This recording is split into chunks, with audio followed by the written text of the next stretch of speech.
Monsieur le Président, d'abord une chose, pour que tout soit clair. Les Verts, et moi personnellement, nous aimons la Hongrie. J'ai pleuré en 1954 quand la Hongrie a perdu en Coupe du Monde. Ma première manifestation, ça a été à la main de mon frère en 1956 contre l'intervention soviétique à Budapest. Comme l'a dit Guy Verhofstadt, beaucoup d'intellectuels, beaucoup d'écrivains hongrois nous ont accompagnés politiquement, intellectuellement pendant des années. J'étais du côté de Viktor Orban quand il s'est battu contre les communistes à la fin des années 80 et au début des années 91. J'étais du côté de Viktor Orban quand il a demandé aux libéraux européens d'expulser Haider du Parti libéral européen. Il y avait un Viktor Orban qui, pour moi, était un homme politique dont on devait respecter. Aujourd'hui, Monsieur Orban, vous êtes sur le chemin de devenir un Chavez européen, un national populiste qui, justement, ne comprend pas l'essence et la structure de la démocratie. Et je vais vous dire une chose très simple, Monsieur Orban, je vais vous dire une chose très simple. L'information équilibrée n'existe pas. Est-ce que vous croyez que M. Nixon trouvait l'information du Watergate équilibrée?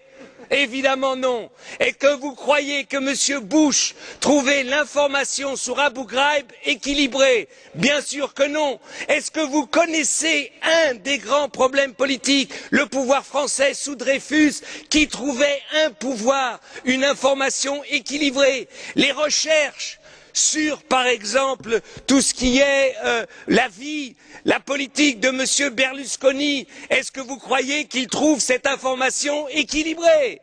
Bien sûr que non.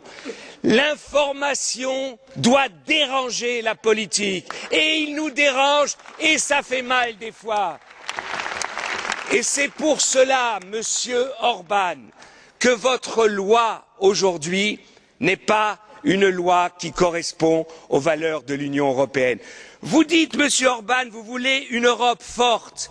Une Europe forte, Monsieur Orban, doit être une Europe crédible. Une Europe crédible. Si nous acceptons ce genre de loi en Europe, comment allons-nous discuter avec M. Loukachenko? Comment allons-nous discuter avec la Chine? Ils veulent tous des informations équilibrées, Monsieur Orban. Est-ce que vous comprenez que nous, l'Europe est née contre les totalitarismes et que la base de la démocratie, la base de la liberté, c'est justement la liberté d'expression. Jamais une démocratie n'est morte parce qu'il y avait trop de liberté. Les démocraties sont mortes quand on était en train de restreindre les libertés. Monsieur Orban, vous le saviez il y a 20 ans, revenez à vos pensées d'antan, et ça rime en plus. Donc vous voyez que c'est juste ce que je veux dire. Et je veux finir sur une chose, Monsieur Orban. Si vous voulez vous battre pour les chrétiens dans le monde, nous sommes avec vous. Mais j'aurais rêvé, et j'ai rêvé qu'aujourd'hui, vous saluez la révolution de Jasmin en Tunisie, qui est la même révolution que vous avez vécue, Monsieur Orban. Se libérer d'une dictature. Vous n'avez pas trouvé un mot pour les Tunisiens. Eh bien, c'est ça que je vous reproche.